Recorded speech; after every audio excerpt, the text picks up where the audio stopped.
Olá pessoal, eu vou ensinar neste vídeo como que a gente implementa o problema do empacotamento no Gurobi. E a gente vai implementar exatamente este caso, esta instância que está aqui na tela. Para quem não sabe, rapidamente, o problema do empacotamento, ele tem como objetivo colocar itens, cada item tem um tamanho, colocar esses itens em caixas, cada caixa também tem um tamanho fixo, de forma a minimizar a quantidade de caixas para colocar todos os itens. Então aqui a gente tem esses 15 itens e eu quero saber qual é a menor quantidade possível de caixas para eu poder colocar todos esses itens. Aqui a gente já tem a solução da instância, só para a gente usar como referência depois que a gente implementar o modelo e para a gente saber se a solução está certa, né? Então, para essa instância, a gente precisa de 7 caixas, tá? Mas geralmente a gente não sabe essa informação antes, então é como se a gente tivesse isso daqui. A gente tem uma certa quantidade de caixas inicialmente e eu quero colocar todos esses itens nas caixas, minimizando a quantidade de caixas, tá? Aqui a gente tem a formulação matemática e, como sempre, eu tenho um outro vídeo que vai bem a fundo na formulação, tá? Eu não vou a fundo na formulação, senão esse vídeo vai ter 1 hora de duração, tá, pessoal? Então eu vou deixar o link aqui em cima para quem quiser assistir o vídeo só sobre a modelagem. E eu também tenho um outro vídeo mostrando como resolver essa instância aqui com o OpenSolver. Mas bem rapidamente, como é que funciona esse modelo, né? Então o nosso objetivo é minimizar a quantidade de caixas utilizadas. E a gente tem esse somatório do YJ. Então o que a gente pode deduzir disso daqui? O YJ é um conjunto de variáveis que a gente tem para cada caixa. Tá? Então eu vou usar aqui I como o índice dos itens, J para caixa, então YJ é uma variável binária para cada caixa. Tá? E basicamente, para cada caixa que eu for utilizar, eu tenho que informar 1 ou 0 se essa caixa foi usada ou não. E o x e j é um outro conjunto de variáveis que fala para mim qual item está em qual caixa. Tá? Aí, esse conjunto de restrições, vou falar desse aqui primeiro porque ele é mais fácil, ele é para todo item, né? Eu estou usando o i para item, ele soma os x e j daquele item e tem que dar igual a 1. E isso significa que todo item tem que estar em uma caixa, né? Nenhum item vai ficar de fora. E esse daqui, esse conjunto de restrições, ele acontece para cada caixa e ele quer dizer que se eu multiplicar todos os itens pelos pesos dos itens em cada caixa, tem que dar menor ou igual à capacidade da caixa vezes o YJ da caixa. Ou seja, se a caixa for usada, então o YJ é 1 e a capacidade é C. Se o YJ for 0, a caixa não foi usada, então a capacidade dela é 0. Tá? Então aqui a gente força ao YJ ser 1 quando a gente tem algum item na caixa. Tá? E no final das contas eu quero minimizar o somatório dos YJs, porque se eu somar todos os YJs, é a mesma coisa que eu somar isso daqui, eu sei quantas caixas eu tenho na solução e eu quero encontrar o menor valor possível para esse somatório. Tá? Então agora a gente vai lá para o Jupyter. Eu já deixei algumas coisas pré-implementadas para a gente agilizar o vídeo, tá, pessoal? E são coisas que a gente já fez em todos os vídeos. Por exemplo, aqui a quantidade de itens, a quantidade de caixas, tem 9 aqui, já vou explicar por que é 9, tá? A capacidade das caixas, que é 100, o vetor de pesos dos itens. Aí eu também já fiz aqui os rótulos dos itens, que é o I no nosso modelo, os rótulos das caixas, que são os J's, né? Então se eu der aqui um print itens, já vai ter aqui o item 1 até o item 15. Se eu imprimir as caixas, também vai ter aqui as caixas de 1 a 9. Mas por que eu usei 9 caixas, né? Esse problema do empacotamento ele tem um desafio a mais, né? Porque como eu quero minimizar a quantidade de caixas, eu não sei quantas caixas eu tenho disponível no início do problema. Na verdade, a gente inicia com uma quantidade indeterminada de caixas e eu simplesmente quero minimizar a quantidade de caixas. Só que na hora que a gente vai colocar no Gurobi, eu tenho que falar quantas caixas eu tenho inicialmente. Então, como que a gente lida com essa situação? Bom, a gente precisa então de um limitante superior para a quantidade de caixas. E aí a gente pode usar várias técnicas para encontrar esse limitante superior. Por exemplo, o limitante superior mais óbvio seria o seguinte: se eu tenho 15 itens, no pior dos casos eu vou precisar de 15 caixas para colocar os 15 itens. E esse limitante funcionaria. Muito bem. O problema é que a gente acaba criando variáveis desnecessárias no problema, porque se eu tenho 15 itens e 15 caixas, então aqui no meu x e j eu vou ter 15 vezes 15 variáveis binárias. Se eu tiver 1000 itens, aí eu faço com 1000 caixas, aí eu tenho 1 milhão de variáveis. Então a gente acaba colocando muitas variáveis no problema, tá? É desnecessário isso. Então o que a gente pode fazer? A gente pode criar um limitante. Ou seja, é como se fosse uma estimativa para a quantidade de caixas mínima para a qual eu consigo achar uma solução. Tá? E esse 9, como é que eu fiz? Eu fiz o seguinte, eu coloquei aqui vários uns, só para a gente já ter algumas caixas abertas e marcar aqui a capacidade. E aí eu fui fazendo o seguinte, eu coloquei o item na caixa até passar. Quando passou, eu fui para a próxima caixa. Passou, aqui não passou. Então eu fui colocando, passou, eu fui para a próxima caixa, né? Aqui passou. É um algoritmo bem bobinho, tá? Só que ele funciona para a gente encontrar um limitante superior. Ó, aqui vocês vão ver que com essa solução que eu fiz com esse método, a gente sabe que existe uma solução com 9 caixas. Então eu sei que 9 é um valor que é possível achar solução. E aí eu vou colocar esse modelo no solver para ver se ele consegue baixar desses 9. Tá? Então é por isso que tem o 9 lá no Jupyter. Tá? Eu poderia ter usado 15, mas aí a gente ia estar criando variáveis desnecessárias no problema. 9 já é suficiente. Muito bem, a única coisa que ficou faltando aqui, antes da gente colocar o modelo, é a gente criar o dicionário dos pesos. Tá? A gente tem aqui o vet pesos. Então eu vou criar um dicionário aqui, pesos igual a dict, um dicionário em branco. Aí eu vou fazer aquele esquema que a gente sempre faz, for i in range quantidade de itens. Aí a gente vai fazer pesos.append. Ponto append não, pessoal, é um dicionário, tá? É o pesos. Aí a gente vai pegar aqui o rótulo. Vamos pegar o rótulo, vai ser igual ao itens i. Tá? Daí eu peguei o rótulo do item e aí o peso do item que está nesse rótulo vai ser igual ao vet pesos i. Então ele vai estar pegando aqui no vetor de pesos os valores e associando ao rótulo. Então eu vou dar um Shift Enter aqui, vamos dar um print nos pesos e aí a gente vai ver que o peso do item 1 é 20, o peso do item 2 é 35, né? Até o último item, que é 45. Então tá certo, a gente criou aqui os dicionários e já está tudo pronto para a gente implementar o modelo. Então a gente vai criar aqui o modelo em branco, tá? Vamos lá, implementação do modelo. Então m é igual a gp.model. E o primeiro passo para a gente implementar o modelo sempre é colocar as variáveis de decisão. Só que aqui eu vou mostrar para vocês antes o modelo, só para a gente lembrar quais são as variáveis de decisão que a gente tem. Então a gente tem as variáveis x e j, que são binárias, essas aqui representam os itens nas caixas, e o yj, que é uma variável binária que só tem o índice j, para indicar se a caixa j está na solução ou não. Tá? Então a gente vai colocar primeiro x e j. Tá? Então, variáveis de decisão. Então a variável x vai ser igual ao m.a de vars, tá? E qual que é o índice do x? É x e j. Como a gente está usando i para item e j para caixa, então a gente vai colocar itens, vírgula, caixas. Lembrando que esse itens seria esse aqui, tá? A lista que a gente criou para os rótulos, e o caixas é esse aqui.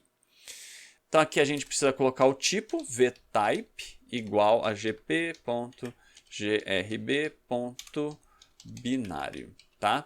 E para o y a gente vai colocar também m.a de vars, só que aqui só vai ter o índice das caixas, né? E o vtype igual a gp.grb.binário, tá? Por que que aqui só tem a caixas? Porque, se a gente olhar no modelo, o x e j é ij, então os índices são itens caixas, e o yj é só caixas, tá? Porque a gente vai ter uma variável y para cada caixa.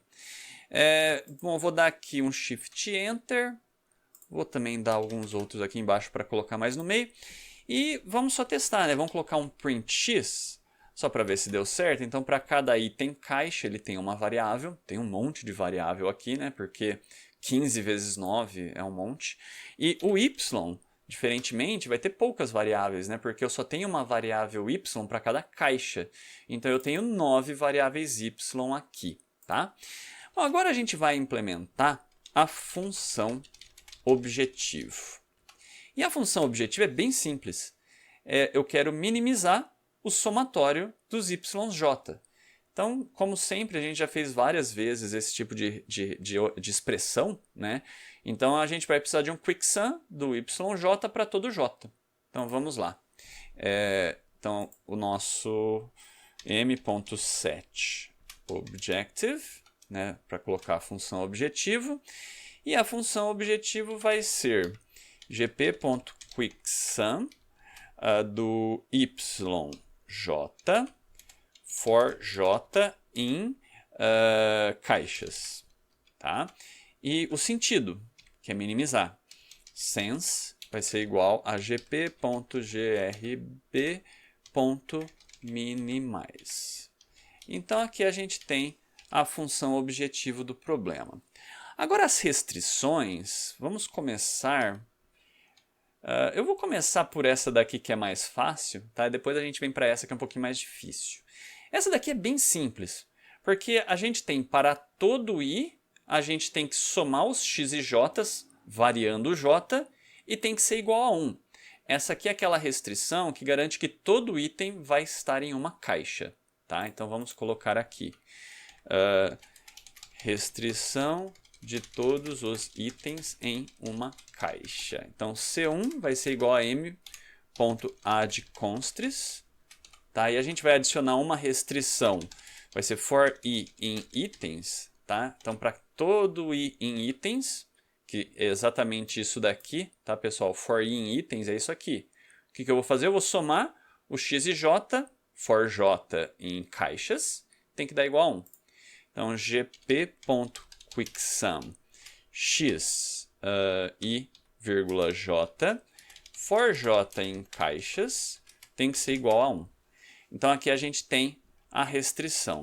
Vou colocar tudo numa linha só, tá? Então, aqui a gente tem lá gp.quicksum, se eu somar todos os x e j daquele item, tem que dar igual a 1, e ele vai fazer essa restrição para todo item, né? Então a gente tem essa restrição for i em itens. Só para vocês verem, eu vou dar um Shift Enter aqui, eu vou dar um print no C1, só para vocês verem isso acontecendo. Então, para cada item, eu tenho uma restrição. Para o item 2 tem outra restrição, para o item 3 tem outra restrição, até o item 15, tá? Aí agora a gente vai fazer aquele outro conjunto de restrições, que são as restrições de capacidade. Tá? Então vai ser C2 igual a m.addConstants. E aí a gente vai dar uma olhada aqui na restrição. E aí vocês vão ver, pessoal, que é bem tranquilo de implementar, porque quando a gente vai pegando o jeito com o Gurobi, a gente às vezes nem precisa saber o que a restrição significa, é só a gente escrever exatamente o que está aqui. Então olha só, essa restrição é a restrição de capacidade. Então para toda caixa, né, para todo J, a gente está usando J para caixa, então a gente vem aqui e coloca for j em caixas. O que a gente vai fazer? A gente vai fazer um somatório, tá, o quicksum, do peso do item vezes o x e j. Então vamos fazer isso. Então a gente vai fazer um gp.quicksum do peso, então pesos do item, vezes o x e j, for... Se a gente olhar for o quê, né? For i em itens, tá? Então, assim, para todos os itens, eu vou multiplicar os pesos vezes o x e j daquela caixa. E aí depois tem que ser menor ou igual a capacidade vezes o yj. Então aqui é for i em itens, tá? Mais uma vez, por que é for i em itens? Porque esse somatório é para todo i. E aí a gente vai falar que isso daqui tem que ser menor ou igual a capacidade vezes o YJ. E aí, mais uma vez, como eu sempre falo, é bem interessante notar como que a forma que a gente escreve aqui e o que está escrito aqui é parecido. Então, é o somatório dos pesos I pelo x e j para todos os i's menor ou igual a capacidade vezes o YJ para todo J em caixas. Tá, pessoal? Então, é por isso que eu costumo brincar que para a gente implementar o modelo no Gurobi, a gente nem necessariamente precisa saber o que a restrição significa. É só a gente ver a restrição e colocar aqui nesse formato. Bom, aqui a gente já tem tudo pronto. Vou dar um Shift Enter para rodar essa parte. E aí agora a gente pode executar o modelo. Então vamos torcer para dar certo. m.optimize. Tá? Vou dar Ctrl Enter. Ele rodou e deu certo, né? Então ele chegou aqui numa solução que usa exatamente 7 caixas. Tá, pessoal? Então aqui está pronto. Agora, para finalizar o vídeo, eu vou imprimir qual item está dentro de qual caixa, né? Porque a gente sabe que são 7 caixas, mas a gente tem que saber qual item está em qual caixa para conseguir chegar nessa solução. Então vamos lá. Então imprime os itens nas caixas. Então a gente vai fazer o seguinte. Vamos colocar aqui caixa em caixas. E aí a gente vai fazer o seguinte. Print. Aí a gente vai imprimir a caixa. Tá? E eu não vou colocar... Aliás, eu vou colocar assim. Vou deixar dessa forma. Só vou imprimir a caixa. Tá? Aí eu vou fazer for item em itens. Aí a gente vai fazer aquele if. Né? Se o arredondamento do x... Espera só um pouquinho que está errado. Do x item, vírgula, caixa, ponto x for igual a 1, ou seja, se o valor da variável x, item caixa, arredondado, for igual a 1, quer dizer que esse item está nessa caixa. Aí eu vou fazer assim, ó, print item, e eu vou colocar também um espaço, para se tiver um outro item, ele já tem um espaço, e eu vou colocar um end igual a esse abre e fecha aspas aqui, para ele não dar enter, tá? Então eu vou dar Ctrl Enter aqui só para a gente ver como é que está saindo. E a gente vai ver que ainda não está muito legal, porque quando termina de colocar os itens, eu preciso dar um Enter ainda, né, para começar a escrever a caixa 2. Então a gente vai colocar isso aqui. For item, itens for caixa. Então eu vou colocar aqui um print. E eu vou colocar só um barra N, barra invertida N, porque daí ele dá uma nova linha. Então eu vou dar um Ctrl Enter. E aí a gente tem exatamente a solução. Então a caixa 1 tem os itens 1, 9 e 12. A caixa 2 ficou sem nada. A caixa 3 tem esses itens. A caixa 4 tem esses.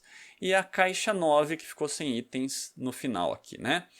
E aqui a gente tem a solução. Se a gente quiser colocar todos esses itens em 7 caixas, então eu tenho que usar essa distribuição de itens. Bom, pessoal, assim a gente finaliza este vídeo, mas fiquem atentos ao próximo vídeo, porque eu vou ensinar como que a gente implementa aquele cálculo da quantidade de caixas para qualquer instância. Então a gente vai trabalhar um pouquinho com a automação, tá? do solver, porque eu vou fazer parecido com o que a gente tinha feito lá no problema da mochila. A gente vai resolver 100 instâncias do empacotamento, tá? E eu vou automatizar algumas coisas, tá? Então vai ser bem legal para vocês aprenderem até um pouquinho mais de programação em Python e ligando isso com o Gurobi, tá certo, pessoal? Então até um próximo vídeo.